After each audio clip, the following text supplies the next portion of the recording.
Hi friends, मैं अमन GK GS series में आप लोगों का स्वागत है। चलिए देखते हैं क्वेश्चन नंबर 1 से। कह रहा है कि जल की बूंद किसके कारण गोल होता है। तो ये जो गोल होने का कारण है जल की बूंद को, वो है पृष्ठ तनाव। पृष्ठ तनाव के कारण ही जल का बूंद जो होता है वो क्या होता है, गोल होता है। या बोल सकते हैं कि बारिश की जो बूंदें होती हैं वो गोल होती है। अब देखिए, पृष्ठ तनाव का एसआई मात्रक जो होता है वो न्यूटन मीटर होता है, याद रखिएगा। अगर ऐसे न्यूटन के बारे में बोल दे तो बोलिएगा कि बल का एसआई यूनिट न्यूटन होता है और बल का सीजीएस यूनिट डाइन होता है, याद रखिएगा। द्रव का ताप बढ़ाने पर पृष्ठ तनाव जो है कम हो जाता है। अगर द्रव का आप ताप बढ़ाइएगा टेम्परेचर, तो पृष्ठ तनाव न कम जाएगा, याद रखिएगा। घुलनशील जो नमक होता है NaCl को मिलाने पर जल का जो पृष्ठ तनाव है वो क्या होता है, बढ़ जाता है, याद रखिएगा।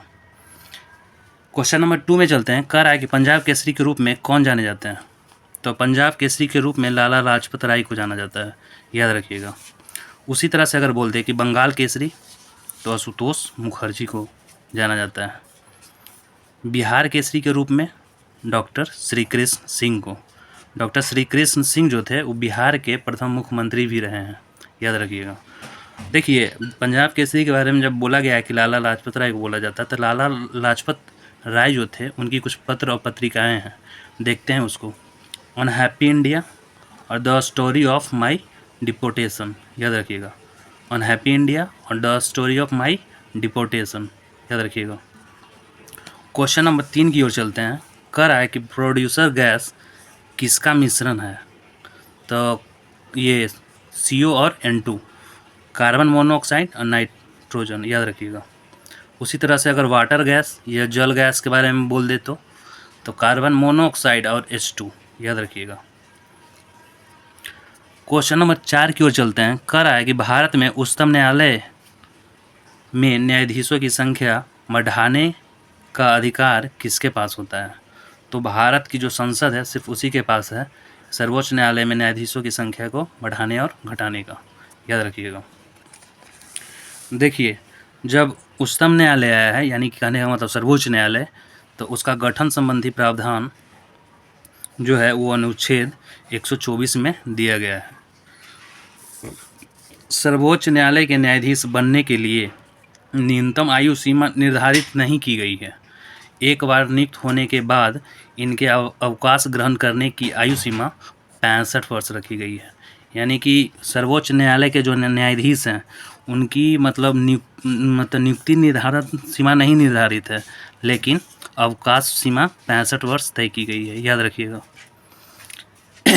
वर्तमान में सर्वोच्च न्यायालय में जजों की संख्या कितनी है, 33। उसमें ये सर्वोच्च न्यायालय के जो मुख्य न्यायाधीश है उनको लेकर 33 है, याद रखिएगा। चलिए आगे चलते हैं। क्वेश्चन नंबर 5 की ओर देखते हैं। कह रहा है कि रक्त समूह की खोज किसने की थी। तो वो किया गया था लैंड स्टीनर के द्वारा, याद रखिएगा।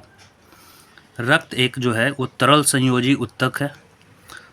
और एक पॉइंट कि शुद्ध रक्त जो होता है वो धमनी में, जबकि अशुद्ध रक्त कहाँ, सीरा में प्रवाहित होता है, याद रखिएगा।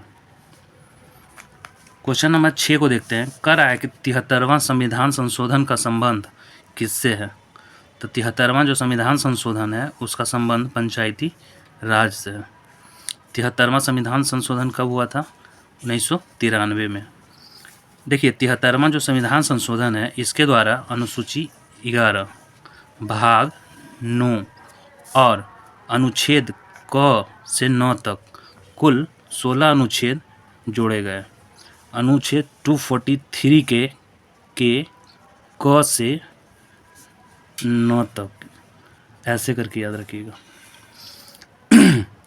क्वेश्चन नंबर 7 को देखते हैं। कह रहा है कि अंतर्राष्ट्रीय न्यायालय के न्यायाधीशों का कार्यकाल कितने वर्ष का होता है।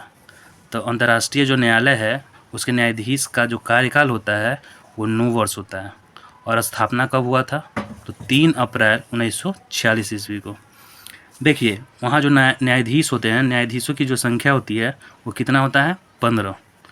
प्रत्येक जो होते हैं 3 वर्ष बाद 5 न्यायाधीश अवकाश ग्रहण करते हैं। न्यायालय की सरकारी जो भाषा है वो फ्रेंच और क्या है, अंग्रेज़ी है, याद रखिएगा। ये अंतर्राष्ट्रीय जो न्यायालय है इसका जो मुख्यालय है वो हेग नीदरलैंड में है, याद रखिएगा। क्वेश्चन नंबर 8 को देखते हैं। कर आए कि रोवर्स कप का संबंधित है तो किससे है, फुटबॉल से। जब फुटबॉल आया तो फुटबॉल से और कुछ कप संबंधित है, जैसे डुरंड कप, संतोष ट्रॉफी और वीसी राय ट्रॉफी। ये 3 और भी एक्स्ट्रा में याद कर लीजिएगा, जैसे फुटबॉल से संबंधित है डुरंड कप, संतोष ट्रॉफी और वीसी राय ट्रॉफी। चलिए क्वेश्चन नंबर 9 की ओर चलते हैं। कह रहा है कि वर्तमान में कितने मौलिक कर्तव्य हैं। तो वर्तमान में मौलिक कर्तव्य ये 11 हैं, लेकिन पहले 10 थे। 11वां जो जोड़ा गया वो 86वां संविधान संशोधन 2003 में जोड़ा गया। 11वां जो मौलिक कर्तव्य है वो है माता पिता या संरक्षक द्वारा 6 से 14 वर्ष के बच्चों हेतु प्राथमिक शिक्षा प्रदान करना, याद रखिएगा। मौलिक कर्तव्य को 42वें संविधान संशोधन 1976 के द्वारा सरदार स्वर्ण सिंह समिति की अनुशंसा पर संविधान में जोड़ा गया था, ये भी याद रखिएगा। क्वेश्चन नंबर 10 की ओर चलते हैं। कह रहा है कि 1857 के विद्रोह की शुरुआत कहाँ से हुई। तो 1857 की जो विद्रोह है उसकी शुरुआत मेरठ से हुआ है। कब हुआ है, 10 मई 1857 को। देखिए बीडी जो सावरकर थे, बीडी सावरकर ने 1857 के विद्रोह को भारत का प्रथम स्वतंत्रता संग्राम कहा था, याद रखिएगा। उसी तरह से टी आर जो होम्स थे उन्होंने 1857 के विद्रोह को बर्बरता तथा सभ्यता के बीच युद्ध कहा था, याद रखिएगा। 1857 नामक जो पुस्तक है उसके लेखक SN सेन हैं। क्वेश्चन नंबर 11 की ओर चलते हैं। कह रहा है कि लोक लेखा समिति की सदस्यों की संख्या कितनी होती है। तो लोक लेखा समिति जो होता है उसके सदस्य की संख्या कितनी है, टोटल 22। लोकसभा द्वारा जो निर्वाचित होता है वो 15 सदस्य होता है और राज्यसभा द्वारा जो निर्वाचित होता है वो कितना सदस्य, 7 सदस्य, याद रखिएगा। 7 और प्लस 15 कितना हो गया, टोटल 22।